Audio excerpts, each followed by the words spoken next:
Hello students, કેમ છો બધા? ફાઇન? સારું, ચલો આપણે આ પ્રીવિયસ લેક્ચર આવ્યા હતા મીન્સ કે દિવાળી પહેલાના, જેની અંદર આપણે 11 સાયન્સ અંદર ચેપ્ટર નંબર 5 છે જે વનસ્પતિની સાથે બિલોંગ કરતું હતું, બરાબર? એ આપણે ભણી રહ્યા હતા. એકચ્યુઅલી મૂળ, પ્રકાંડ અને પર્ણ આ ત્રણ ભાગ છે. ઓલમોસ્ટ આપણે મૂળ અને પ્રકાંડ ડેફિનેટલી કમ્પ્લીટ કરી દીધું હતું. બાકી શું હતું? પર્ણ. અને પર્ણનો પણ થોડોક જ ભાગ. પણ યાદ રાખજો, મૂળ, પ્રકાંડ અને પર્ણ છે ને, જ્યારે પ્રીવિયસ ટેક્સ્ટ બુક તમે ખોલશો ને, મીન્સ કે ઓલ્ડ ટેક્સ્ટ બુક જે એનસીઆરટી નથી ને છોકરા, એમાં કેવું હતું? એ મૂળ, પ્રકાંડ અને પર્ણ એક ચેપ્ટર, અને એના પછી પુષ્પ આવતું, ફળ આવતું, બીજ આવતું, એ પછીનું ચેપ્ટર હતું. એનો મતલબ એવો કાઢજો કે ઓલમોસ્ટ તમે એક ચેપ્ટર કમ્પ્લીટ કરી દીધું છે. તો તમારી જોબ હવે થોડીક વધી ગઈ. આગળનું બધું ક્લિયર. મૂળ કોને કહેવાય, મૂળની રચના કોને કહેવાય, મૂળના સામાન્ય કાર્ય અને મૂળના વિશિષ્ટ કાર્યો. એના પછી તમે આગળ વધ્યા હતા કે પ્રકાંડ. પ્રકાંડનું નિર્માણ કેમાંથી થાય? પ્રકાંડના સામાન્ય કાર્ય અને પ્રકાંડના વિશિષ્ટ કાર્યો પ્લસ એની રચના તમે ભણી ગયા. એ ભણ્યા પછી છોકરાઓ તમારા મગજની અંદર કીપ કરીને રાખજો પર્ણ. તમને લોકોને ખબર છે પર્ણ સ્લાઇટલી કેવું આવ્યું હતું? લેન્ધી, બરાબર? પર્ણના ભાગો ભણી ગયા. પર્ણ દંડ, પર્ણ તલ, પર્ણ ફલક, બરાબર છે? પછી તમે ભણ્યા હતા શિરાવિન્યાસ. શિરાવિન્યાસ કોને કહેવાય? તમને બધાને સારી રીતના ખબર હોવી જોઈએ. શિરાવિન્યાસ શું છે? તો કે શિરાઓની ગોઠવણી, જે ઝાલાકાર શિરાવિન્યાસ હોઈ શકે, જે સમાંતર શિરાવિન્યાસ હોઈ શકે. પછી તમે ભણ્યા હતા પર્ણના પ્રકાર, જે બે પ્રકારના પર્ણ હોય છે, સાદું પર્ણ અને સંયુક્ત પર્ણ. કે આ બે પ્રકારના પર્ણ હોય છે, સાદું પર્ણ અને સંયુક્ત પર્ણ, બરાબર? એની અંદર પણ સંયુક્ત પર્ણના પ્રકાર ભણ્યા હતા તમે લોકો. ક્યાં હતા પ્રકાર ઈવડાઈ? કે જેની અંદર પીછાકાર પર્ણ, એટલે કે પીછાકાર સંયુક્ત પર્ણ અને પંજાકાર સંયુક્ત પર્ણ. Now clear everyone this much of things? હવે આપણે છોકરાઓ આગળ વધીએ તો નેક્સ્ટ જે ટોપિક છે ને, ઈ છે પર્ણના પ્રકાર. ક્લિયર થઈ જાય પછીનો જે ટોપિક આવે છે ઈ છે પર્ણ વિન્યાસ. કયો ટોપિક આવે છે? પર્ણ વિન્યાસ. સમજો સરખી રીતના. તમને મેં પહેલેથી શીખડાવ્યું છે વિન્યાસ એટલે શું થાય, ગોખતા નહીં. વિન્યાસ ઇઝ ઇક્વલ ટુ અરેન્જમેન્ટ, ગોઠવણી. પણ કોની ગોઠવણી? તો કે વિન્યાસ છે એ એની આગળ જે લખેલું હોય એની ગોઠવણી. પર્ણ હોય તો પર્ણની ગોઠવણી. પુષ્પ વિન્યાસ આપણે ભણશું ફ્યુચરમાં, તો પુષ્પની ગોઠવણી. પ્રકાંડ તો એ તો જો કે એની શાખાઓ આવે, બરાબર છે? તો એ તમને બધાને ખબર પડી ગઈ. તો પર્ણ એટલે પર્ણ વિન્યાસની વ્યાખ્યા તમે આપતા હોય તો પ્રકાંડ કે તેની શાખાઓ ઉપર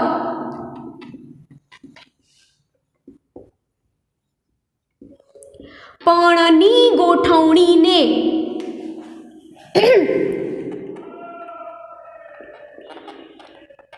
શું કહેવામાં આવે છે છોકરાઓ? પર્ણ વિન્યાસ કહેવાય. It's so much easy, so don't be confused. કીવર્ડને પકડજો. પેપર ચેક કરવા જાઉં છું હું બોર્ડના, એટલે મને ખબર છે કે કોઈ પાસે, અમારા લોકો કોઈ પાસે એવો ટાઈમ નથી કે તમારી લાઈન ટુ લાઈન ચેક કરીએ, બરાબર? તો આપણે કરીએ કેવી રીતના કે જે મેઇન વસ્તુ હોય એને પિકઅપ કરશું આપણે, બરાબર છે? તો સમજો અહીંયા પ્રકાંડ કે તેની શાખાઓ ઉપર, પ્રકાંડ કે તેની શાખાઓ ઉપર પર્ણની ગોઠવણીને શું કહેવામાં આવે છે? પર્ણ વિન્યાસ. Ultimately the arrangement of the leaf on the stem. Clear students? ચલો, કેટલા પ્રકારના હોય, કેટલા પ્રકારના પર્ણ વિન્યાસ હોય? તો બાયોલોજીની અંદર ચાર્ટ મેથડ છે ને એ one of the best method છે. જો, અને એમાં એટલું ઇન્ટરેસ્ટિંગ બાયોલોજી છે, એમાં એટલા બધા સ્કોપ છે. તમે ખાલી બાયોલોજીની અંદર બીએસસી કર્યું તો જલસા કરવાનો છો, એટલું યાદ રાખજો, બરાબર? એવું મારું માનવું છે. હું તો બાયોલોજીના વખાણ જ કરવાની છું. આ તમને એટલા માટે કહું છું કે થોડુંક પ્લાન્ટ પ્રત્યે એવું હોય કે ન ગમે, ન ફાવે, પણ મજા આવશે તમે આખું ચેપ્ટર પૂરું કરશો ત્યારે. અહીંયા સમજો, ત્રણ પ્રકારના પર્ણ વિન્યાસ હોય. પહેલો પર્ણ વિન્યાસ છે એકાંતરિત પર્ણ વિન્યાસ.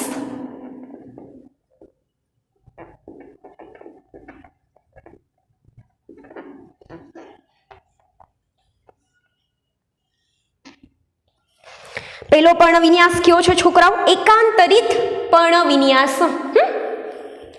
પછી છે બીજો જે આવે છે સમ્મુખ પર્ણ વિન્યાસ.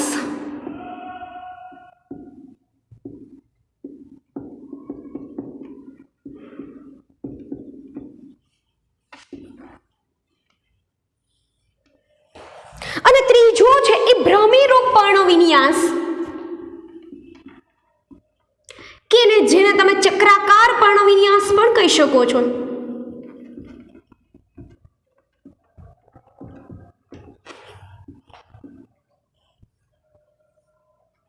આમ ટોટલ 3 પ્રકારના પર્ણ વિન્યાસ તમે ભણવાના છો.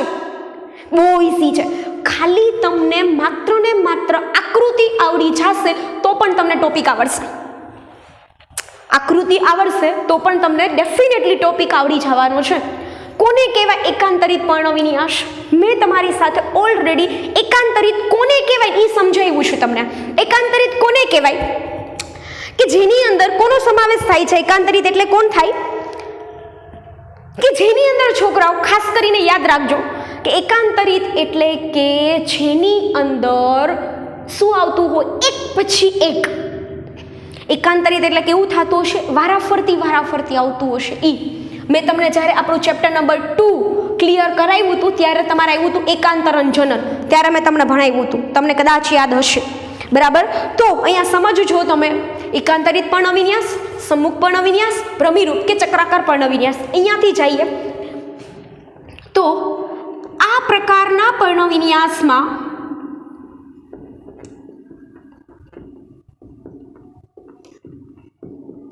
પર્ણ પ્રકાંડ પર એક પછી એક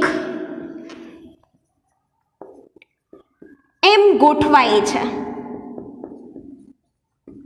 કેવી? અહીંયા છે ને એક વર્ડ ઇમ્પોર્ટન્ટ છે, એક પછી એક, એટલે કે વારાફરતી. જો આવી રીતના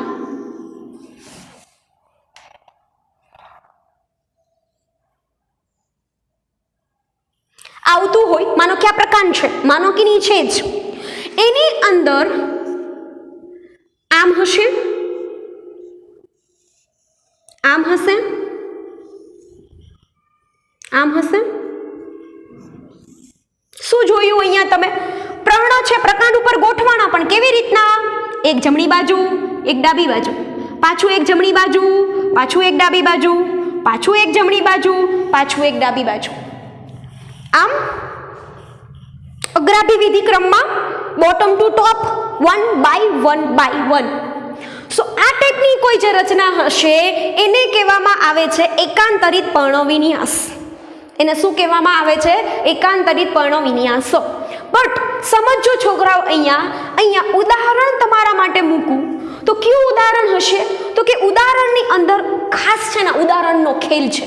બરાબર? તમને યાદ રહેવું જોઈએ જાસૂદ, રાઈ અને સૂર્યમુખી. જાસૂદ, રાઈ અને સૂર્યમુખી. ક્લિયર? આ મેં મારા શબ્દમાં લખ્યું છે, તમે તમારા શબ્દમાં લખી શકો. સમ્મુખ પર્ણ વિન્યાસ, આ પ્રકારના પર્ણ વિન્યાસમાં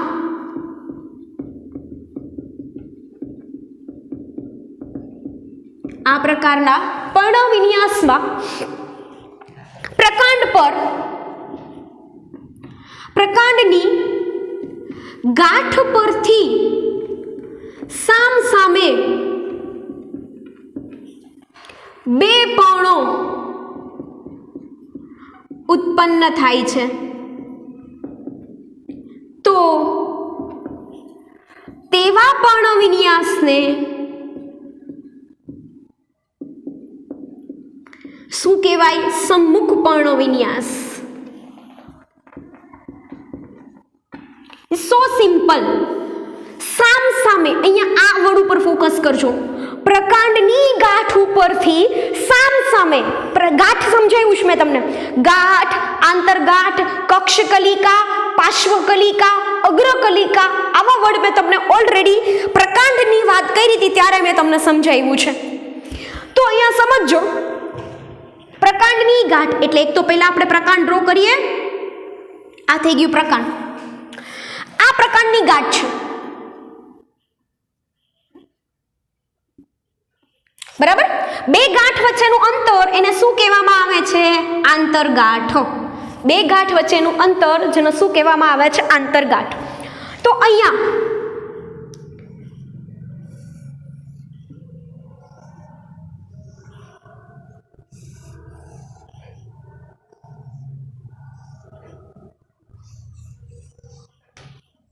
શું જોયું? કમ્પેરિઝન કરો છોકરાઓ બંનેની. 1 by 1. હિયર એક ગાંઠ બે પર્ણો સામે સામે, એક ગાંઠ બે પર્ણો સામે સામે, એક ગાંઠ બે પર્ણો સામે સામે, એક ગાંઠ બે પર્ણો સામે સામે.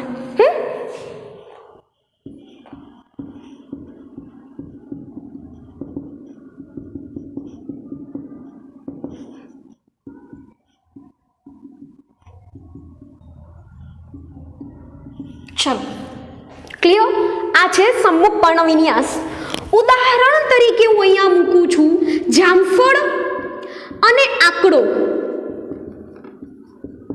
અહીંયા ઉદાહરણ કોનું મૂકું છું? જામફળ અને આંકડાનું. ક્લિયર? આ બંને વચ્ચેનો તફાવત. Done everyone? ત્રીજા પ્રકારના પર્ણવિન્યાસમાં જઈએ તો પ્રકાંડની એક જ ગાંઠ ઉપરથી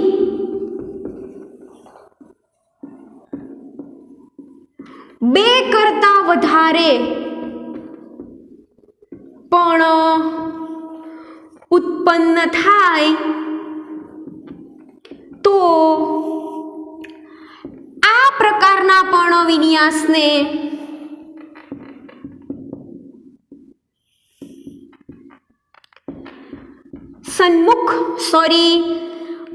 ભ્રમિરૂપ અથવા ભ્રમરારૂપ પર્ણવિન્યાસ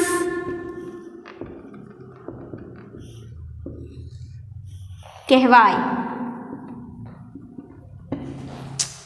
ક્લિયર થયું આટલી વસ્તુ? ચલો અહીંયા એકાંતરી પર્ણવિન્યાસ, સમુખ પર્ણવિન્યાસ, ભ્રમિરૂપ એટલે કે ચક્રાકાર પર્ણવિન્યાસ. અહીંયા છે ને ફોકસ કરજો પ્રકાંડની એક જ ગાંઠ ઉપરથી. આ પ્રકાંડની એક જ ગાંઠ સમજો, 3 નો તફાવત સમજાવજો.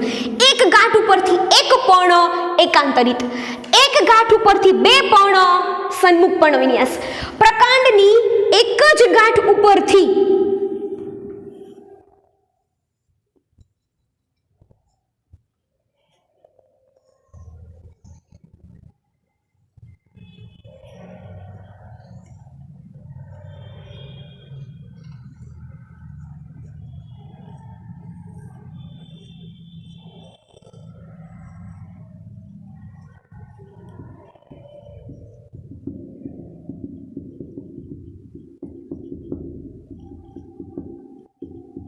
ચલો શું જોયું? અહીંયા હજી એક ડ્રો કરીએ જેથી કરીને મારે જે એક્ઝામ્પલ આપવું છે એની સાથે મેચ થઈ જાય.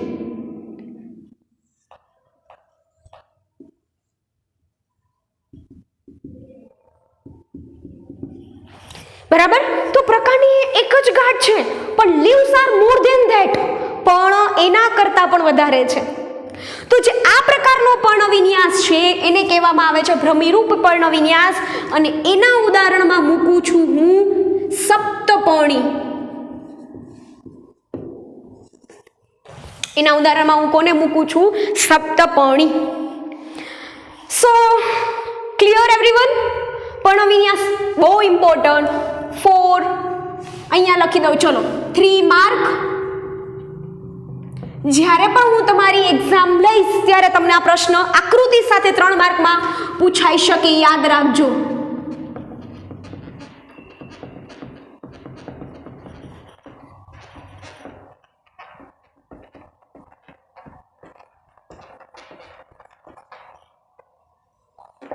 Clear everyone? ચલો હજી એક વખત રિવાઇઝ કરીએ આપણે.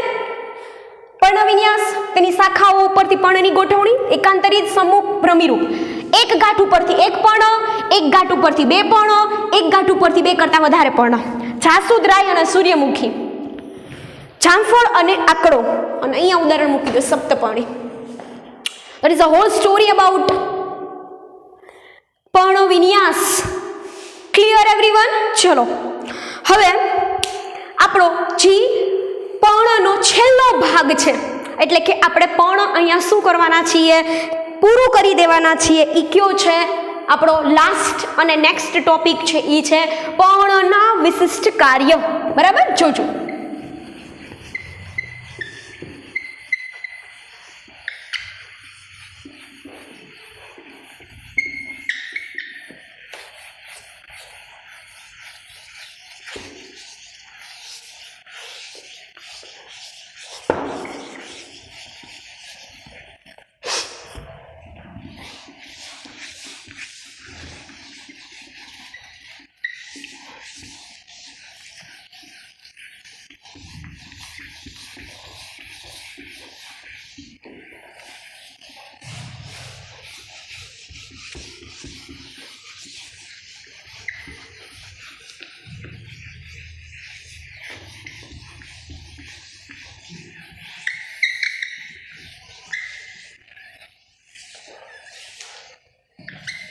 ચલો, last topic of our leaf.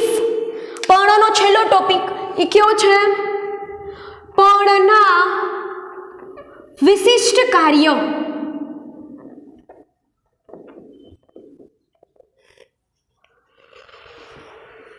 કયો ટોપિક છે? પર્ણના વિશિષ્ટ કાર્ય. પર્ણનો જે વિશિષ્ટ કાર્ય છે ને છોકરાઓ, બરાબર, એ કેમ સામાન્ય કાર્ય? સામાન્ય કાર્ય હોય પ્રકાશ સંશ્લેષણ, વાયુઓની આપલે એટલે કે O2 CO2 નું ટ્રાન્સપોર્ટેશન, જેની પાસે વાયુ રંધ્ર આવેલા હોય એટલે કરતા હોય, જેનું તમને ખ્યાલ હશે. બરાબર, પણ હવે આવે છે પર્ણના વિશિષ્ટ કાર્ય, જેની બાષ્પોત્સર્જન, બધા સામાન્ય કાર્ય છે.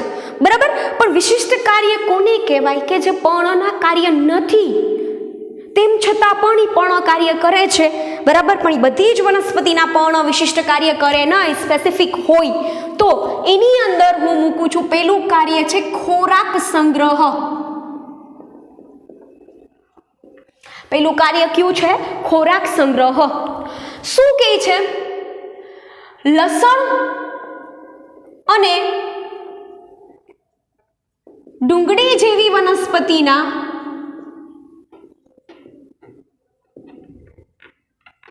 પણ ખોરાકનો સંગ્રહ કરીને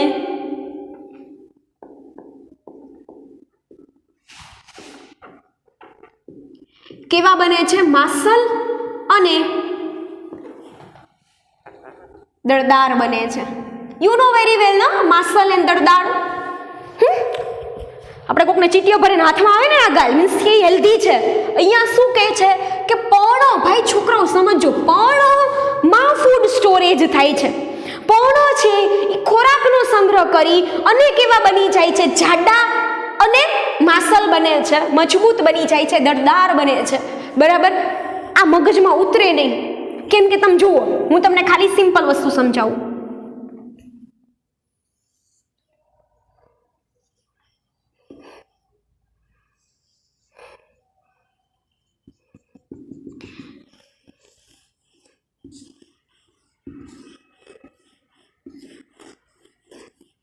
આપણે ડુંગળી હોય ને આવી રીતના હોય.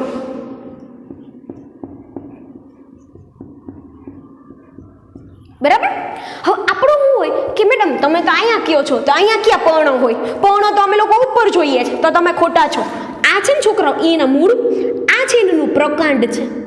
આપણે ખાતા હોય એટલે આપણે જે કાઢી નાખીએ ને મૂળ અને પ્રકાંડ બે નીકળી જાય ને, અને અહીંયા જે આવશે ને એ હશે એનું પર્ણતલ. આ છે ને, આ મીન્સ કે આ પર્ણદંડ, અને આ છે એનું પર્ણફલક એટલે કે પર્ણપત્ર. શું છે એનું? પર્ણપત્ર. તો આમ જોવા જાશો ને તમે તો 3 ભાગ તો આ જ છે. આ તો આમાં મૂળ પ્રકાંડ તો એમાં જ આવી ગયું. તો ખોરાકનો સંગ્રહ શેમાં થાય છે? પર્ણતલમાં. ખોરાકનો સંગ્રહ શેમાં થાય છે? ડ્રો નથી કરવાની, તમારી ઇન્ફોર્મેશન માટે છે, કે જેથી કરીને તમારા મગજ અંદર પિક્ચર ક્લિયર થાય, કે તમને સમજાય કે આ છે ઈ જ ખાલી લીફ નથી, આ જ છે ખાલી ઈ જ પાર્ણ નથી, આ પણ છે ભાઈ, આ પણ છે અને આ પણ છે. પણ આ તમને ક્યારે સમજાય? કે જ્યારે તમે શું આવડતું હોય? પ્રીવિયસ લેક્ચરનું આવડતું હોય તો અને માત્ર તો જ. ચલો, સો અહીંયા તમારું પહેલું કાર્ય ક્લિયર થઈ ગયું હશે, જેની અંદર ખોરાક સંગ્રહમાં ઉદાહરણ મૂકો છો લસણ અને ડુંગળી. હવે જોજો, બીજું કાર્ય મૂકીએ આપણે રક્ષણ.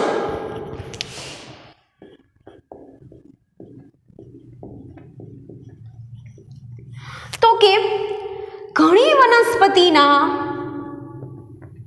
પર્ણ કેવા બની જાય છે? કંટકમય બને છે.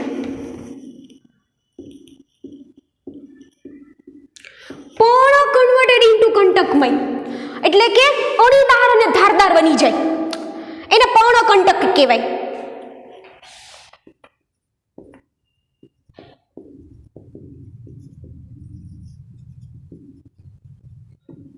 એને શું કહેવામાં આવે? પર્ણકંટક. કેમ કે એ કેવા બની ગયા હોય? ધારદાર, શાર્પ પોઇન્ટેડ વાળા. અને એ શું કરે છે? રક્ષણનું કાર્ય કરે, જેથી કરીને કોઈ ઢોર, ગાય, ભેંસ, બકરી જે ચરવા જતું હોય એને ડાયરેક્ટ ખાઈ શકે નહીં. જે રક્ષણનું શું કરે છે? કાર્ય કરે છે. કયું કાર્ય કરે છે? રક્ષણનું કાર્ય કરે છે. Clear students? કે કઈ વાંધો છે તમને આમાં? ચલો, સેકન્ડ જે વસ્તુ છે તમારા માટે ઇમ્પોર્ટન્ટ બની રહેશે એ છે, આની અંદર ઉદાહરણ મૂકી દેજો. થોર. ઉદાહરણ કોને મૂકો છો? થોર. દેટ ઇઝ પહેલું કાર્ય ખોરાક સંગ્રહ, બીજું કાર્ય રક્ષણ, અને એનું ત્રીજું જે કાર્ય છે છોકરાઓ એ છે આરોહણ. આરોહણ એટલે મેં તમને પહેલા પણ શીખડાવ્યું છે, ક્લાઇમ્બિંગ કરવું. આરોહણ એટલે શું થાય? ઉપર ચડવું, ક્લાઇમ્બિંગ કરવું. બરાબર? તો અહીંયા સમજજો, ઘણી વનસ્પતિના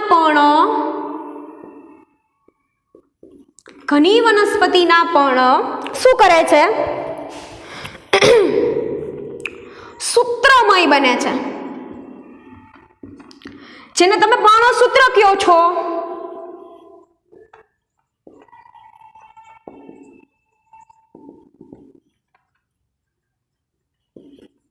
જેને શું કહેવામાં આવે છે? પર્ણસૂત્ર કહેવાય છે. અને જે શેમાં મદદરૂપ થાય છે? આરોહણમાં સૂત્રમય થ્રેડ લાઈક સ્ટ્રક્ચર બની જાય. પર્ણ હોય ને એની પછીથી આમ દોરી સ્પ્રિંગ લાઈક આમ. બરાબર? તો એ એવું બની જાય એનો અણીદાર ભાગ, અને પછી ક્લાઇમ્બિંગમાં મદદરૂપ થાય. તો આરોહણમાં શું કરે છે? મદદરૂપ બને છે. એની અંદર ઉદાહરણમાં કોને મૂકશો? એક મૂકો વટાણા, નખવેલ. જો કે આપણી એનસીઆરટીમાં આની કોઈ વાતચીત કરી નથી ઉદાહરણની કાંઈ ખાસ. બરાબર? ખોરાક સંગ્રહ, રક્ષણ, આરોહણ. ચોથું કામ મૂકું છું હું પ્રકાશ સંશ્લેષણ, જેમાં મે બી તમે મારી સામે હોત તો તમને વાંધો પડત કે મેડમ પ્રકાશ સંશ્લેષણ તો વનસ્પતિનું સામાન્ય કાર્ય છે, એટલે કે દરેક વનસ્પતિ છે ભાઈ એ પ્રકાશ સંશ્લેષણ તો કરતી જ હોય મેડમ. સાચું ને? દરેક વનસ્પતિ છે ભાઈ એ શું કરતી હોય? પ્રકાશ સંશ્લેષણ તો કરતી જ હોય, અને એના પર્ણ જ કરતા હોય. બટ અહીંયા અલગતા શું કામ છે એ તમારી સાથે શેર કરું કે ઓસ્ટ્રેલિયન બાવળ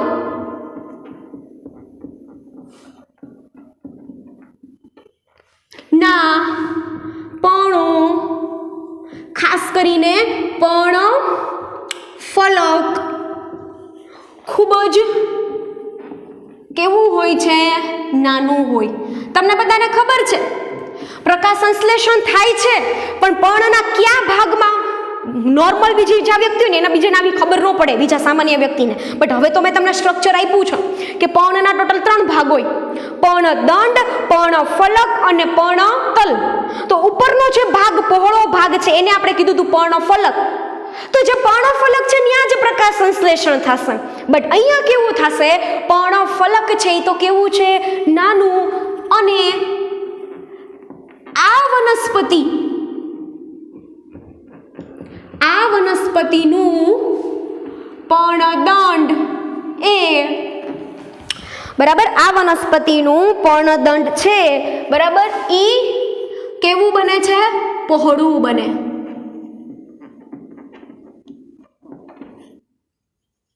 કેવું બને છે? પહોળું બને છે.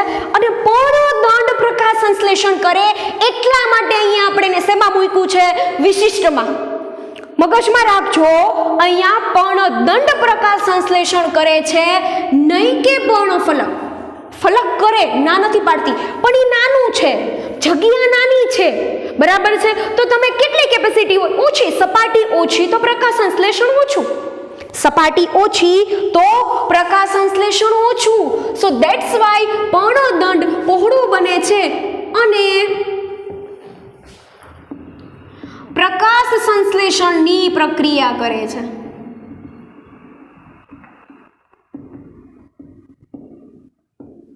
ઉદાહરણમાં તો મેં ઉપર જ ટપકાવ્યું છે ભાઈ, ઓસ્ટ્રેલિયન બાવળ.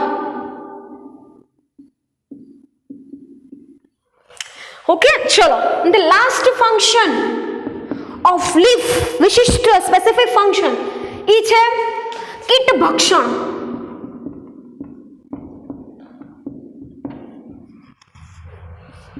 એ ક્યું છે ભાઈ? કીટ ભક્ષણ. શું કામ કીટ ભક્ષણ ઇમ્પોર્ટન્ટ છે અને તમારા માટે નવું છે? કેમ કે મોસ્ટ ઓફ ધી વનસ્પતિ કેવી છે છોકરાઓ? જે પોતાનો મોસ્ટ ઓફ બધી વનસ્પતિ પોતાનો ખોરાક પોતાની જાતે બનાવે, સ્વયંપોષી છે, ઓટોટ્રોપિક છે. સ્વયંપોષી છે એટલે કે કેવી છે? ઓટોટ્રોપિક વનસ્પતિ છે. બટ અહીંયા હું શું કહું છું કે વનસ્પતિ એટલે કે ઘણી વનસ્પતિના પણ ચોક્કસ આકાર બનાવી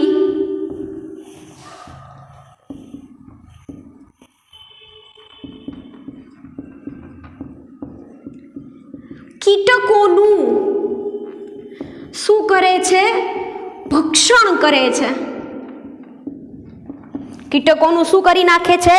ભક્ષણ કરે છે. ભૂલતા નહીં આ વસ્તુ, બરાબર? સમજો સરખી રીતના. અહીંયા કીટકોનું ભક્ષણ કરવું એટલે શું? કે પર્ણ છે, માનો કે ફુગ્ગા જેવો શેપ બનાવી દીધો આમ. પછી કા કળશ કેવો હોય, આપણે તો ગુજરાતીઓ છે, આપણને કળશમાં ખબર પડતી હોવી જોઈએ. કળશ જેવો શેપ બનાવી દીધો. જેવું કીટક કોઈ બેસે એની ઉપર, માનો કે આ છે, આમ કીટક નાનો બેઠું, સીધું આ ખુલશે, સીધું એની અંદર લઈ લેશે. કીટકોને ખાઈ જાય, કીટકોનું ભક્ષણ કરી નાખે. એટલા માટે આ વનસ્પતિને શું કીધું આપણે? કીટભક્ષી વનસ્પતિઓ હોય. અને એમાં રોલ કોનો છે ભાઈ? અહીંયા પર્ણનો. અને એમાં મૂકું છું હું દાખલા તરીકે અર્કઝવર. સેકન્ડ એક્ઝામ્પલ મૂકું મક્ષીપાસ.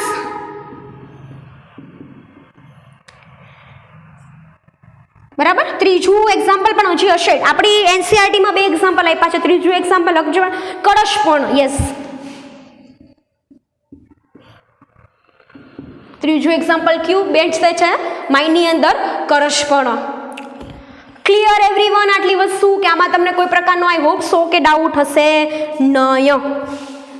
ઓકે, ટોટલ જોતા રહેજો. કેટલા કાર્ય ભણ્યા? ખોરાક સંગ્રહ કાર્ય, એનું પેલું, બરાબર છે. સેકન્ડ કાર્ય હતું એનું કયું?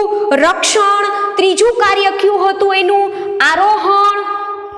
પછી પ્રકાશ સંશ્લેષણ અને કીટ ભક્ષણ. સૌથી ઇમ્પોર્ટન્ટ છોકરા અહીંયા કઈ વસ્તુ ઇમ્પોર્ટન્ટ હોય તો આના ઉદાહરણ છે ડુંગળી અને લસણ. આના ઉદાહરણ ક્યાં ઇમ્પોર્ટન્ટ છે? ડુંગળી અને લસણ. ત્રીજું કયું છે? થોર. અહીંયા વટાણા અને નખવેલ. અહીંયા છે ઈ ઓસ્ટ્રેલિયન બાવળ. અને અહીંયા ઇમ્પોર્ટન્ટ એક્ઝામ્પલ હશે અર્કઝવર, મક્ષીપાસ અને કળશપર્ણ. આની સાથે જ તમારો એક ટોપિક પણ ક્લિયર થવો જોઈએ. કયો? આખું પર્ણ. અહીંયા તમારો કયો ટોપિક આખો ક્લિયર થઈ ગયો? આખું પર્ણ શું થઈ ગયું? પૂરું થઈ ગયું. સમજાઈ ગયું આટલી વસ્તુ? આજના દિવસની અંદર આપણે 2 મહત્વના ટોપિક લઈ લીધા છે. કયો? પર્ણ વિન્યાસ એટલે કે પ્રકાંડ ઉપર પર્ણની ગોઠવણી. પ્રકાંડ ઉપર પર્ણની ગોઠવણી. ક્લિયર?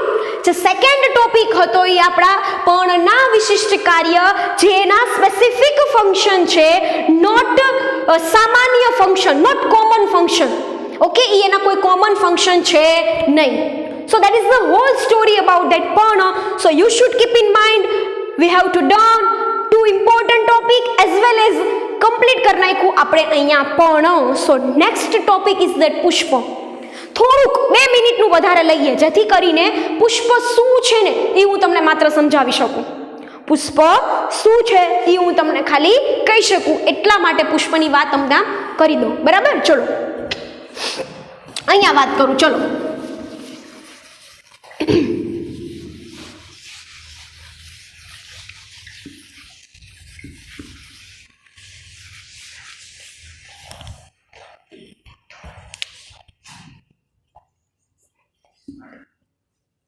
પુષ્પ, વ્યવસ્થિત રીતે ટાઇટલ ટ્રેક આપી દેજો. પુષ્પ કોને કહેવાય? તો રૂપાંતરિત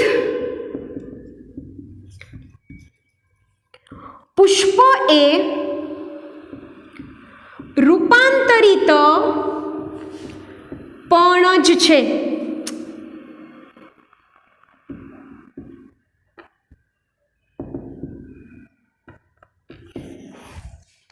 એટલે શું આનો પરો છે ને, પરો એ આગળ જતા શેમાં કન્વર્ટ થવાનું છે? પુષ્પમાં. પરો છે એ આગળ જતા શેમાં કન્વર્ટ થવાનું છે? પુષ્પમાં. પ્રશ્ન ત્યાં આવીને ઊભો રહેશે, પરોહ કોને કહેવાય? બસ પ્રશ્ન ક્યાં આવશે? પણ કોને કે સોરી પરોહ કોને કહેવાય એ પ્રશ્ન આવવાનો છે. સો પરોહ એટલે બીજું કાંઈ નથી, પ્રકાંડાગ્ર આખું.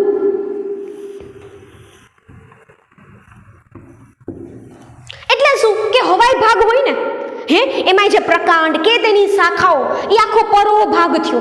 એ પરો છે ને અલ્ટિમેટલી એ શેમાં કન્વર્ટ થવાનો? જે ટોચનો ભાગ હોય એ, જ્યાં કલિકાઓ ઉત્પન્ન થવાની હતી, જ્યાં પર્ણ ઉત્પન્ન થવાના હતા, ને હવે પર્ણની જગ્યાએ કોણ આવી જશે? પુષ્પ. હવે અહીંયા પર્ણની જગ્યાએ કોણ આવી જશે છોકરાઓ? પુષ્પ આવી જશે. ક્લિયર થયું કે ન થયું? ચલો મૂકી દઉં તમારા માટે વ્યવસ્થિત રીતે. એટલે કે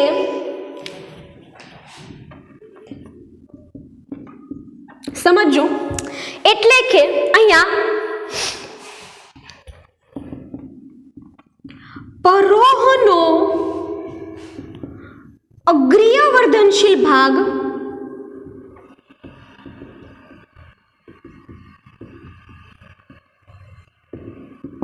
એ પુષ્પના અગ્રીય વર્ધનશીલ ભાગમાં ફેરવાઈ જાય.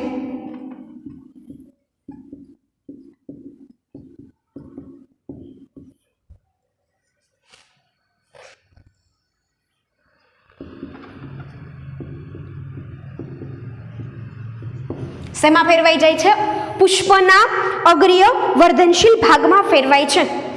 અહીંયા છે ને તમારા માટે નવો શબ્દ આવ્યો, વર્ધનશીલ. મેરિસ્ટેમેટિક કહેવાય ઇંગ્લિશમાં એને. શું છે વર્ધનશીલ? તો કે જેમ મનુષ્ય પાસે, જેમ પ્રાણીઓ પાસે, આપણી પાસે અધિછદીય પેશી, ચેતાપેશી, સ્નાયુ પેશી, સંયોજક પેશી એવી પેશીઓ આવેલી હોય, એવી રીતના વનસ્પતિ પાસે પણ બે પ્રકારની પેશીઓ આવેલી હોય, વર્ધનશીલ પેશી અને સ્થાયી પેશી. એમાંથી જે વર્ધનશીલ પેશી છે ને છોકરાઓ, એ આવડી આ તમે લોકો ચેપ્ટર નંબર 1 માં ભણ્યા છો કે વનસ્પતિ જીવન પર્યંત વૃદ્ધિ કરી શકે છે. વનસ્પતિ જીવન પર્યંત વૃદ્ધિ કરી શકે છે કારણ કે એની પાસે કઈ પેશી આવેલી છે? વર્ધનશીલ પેશી. કેમ કે જે મેરિસ્ટેમેટિક ટિશ્યુ છે ને, I mean cell, they have a capability to continuously divided. એની પાસે કેવી ક્ષમતા છે? જે સતત કોષ વિભાજન કરી શકે. જે શું કરી શકે છે? સતત કોષ વિભાજન કરી શકે છે. એટલા માટે કહું છું, ખાસ કરીને યાદ રાખજો. પછી છે ને એમાં પ્રકાર પડતા હોય, અગ્રીય વર્ધનશીલ પેશી, અગ્રસ્થ વર્ધનશીલ પેશી. અને અગ્રીય વર્ધનશીલ પેશી ક્યાં હોય? ગોખતા નહીં. અગ્રીય વર્ધનશીલ પેશીઓ હંમેશા જ્યાં કુમળા ભાગ હોય ને ત્યાં હોય, ખાસ કરીને જ્યાં ટોચનો ભાગ હશે ને ત્યાં. સમજાય છે? તો બટ ઓબ્વિયસલી હવે પરો છે એ પુષ્પમાં રૂપાંતરણ થવાનો હતો, તો જે પરોનો ટોચનો ભાગ હતો, હવે કોનો ટોચનો ભાગ હશે? પુષ્પના ટોચનો ભાગ. કોનો ટોચનો ભાગ હશે? પુષ્પના ટોચનો ભાગ હશે. ક્લિયર થયું?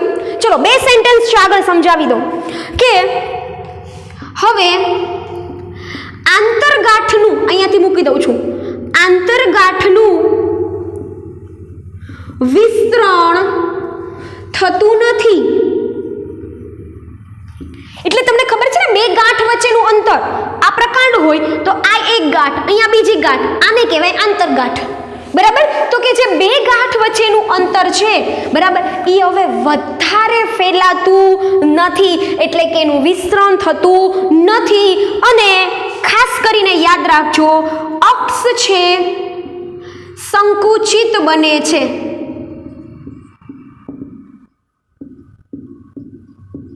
અક્ષ છે એ કેવો બને છે?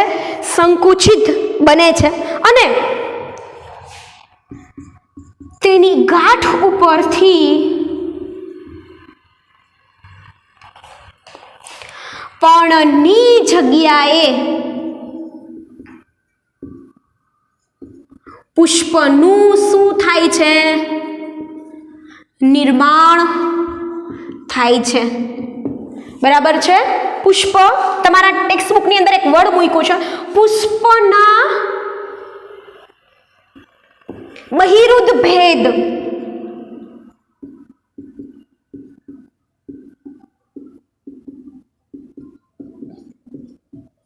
શું થાય છે? નિર્માણ પામે છે. તમારા માટે વર્ડ મેં એટલા માટે જ મૂક્યો છે જેથી કરીને તમે પરિચિત થાઓ. મેં આગળ પણ એક વખત તમને કીધું હતું, બહિરુદ્ધ ભેદ એટલે શું? તો કે જે બહિરુદ્ધ ભેદ છે ને છોકરાઓ, એ છે ને, માનો કે કોઈ સપાટી છે અને એમાંથી કોઈ પણ ભાગ બહાર નીકળતો હોય, જેમ કે જો આ પ્રકાંડ, એમાંથી કાંટા નીકળે તો એ બહિરુદ્ધ ભેદ. પ્રકાંડ, એમાંથી બે પર્ણો નીકળે તો એ બહિરુદ્ધ ભેદ. આપણી ત્વચા, એમાંથી હેર લાઇક સ્ટ્રક્ચર હોય તો એ બહિરુદ્ધ ભેદ. સો અહીંયાથી જે જગ્યાએ પર્ણનું નિર્માણ થવાનું હતું એવી જગ્યાએ હવે કોણ આવશે? પુષ્પ. પણ એક પ્રકારના શું હશે? બહિરુદ્ધ ભેદ. એ એક પ્રકારના શું હશે? બહિરુદ્ધ ભેદ. Clear everyone? આટલું યાદ રાખજો. આ શું છે? ટોટલ પર્ણની સાથે સાથે મેં તમને આજે આટલું પુષ્પ કરાવ્યું છે, જેની અંદર પરો છે એ પુષ્પમાં કન્વર્ટ થાય, પરોનો અગ્રીય વર્ધનશીલ પ્રદેશ પુષ્પના આમાં ફેરવાઈ જાય, પુષ્પના અગ્રીય વર્ધનશીલ પ્રદેશમાં. આંતરગાંઠનું વિસ્તરણ થતું નથી, અક્ષ છે એ સંકુચિત બની જાય, અને ગાંઠ ઉપરથી એકચ્યુઅલી આવવાના હોય પર્ણ, પણ એની જગ્યાએ કોણ આવી જાય? પુષ્પ. જે આપણો નેક્સ્ટ ટોપિક હશે એ કયો હશે? પુષ્પ વિન્યાસ. એ કયો હશે છોકરાઓ? પુષ્પ વિન્યાસ. બહુ ઇઝી છે, બહુ જ ઇઝી, અને એટલા બધા સ્કોપ છે તમારી પાસે. તો તમે જો અત્યારથી જ તમારું ફોકસ બાયોલોજી ઉપર કર્યું તો ડેફિનેટલી તમને બધું જ આવડશે. હું તમારી એનસીઆરટીની લાઇન ટુ લાઇન જઈશ.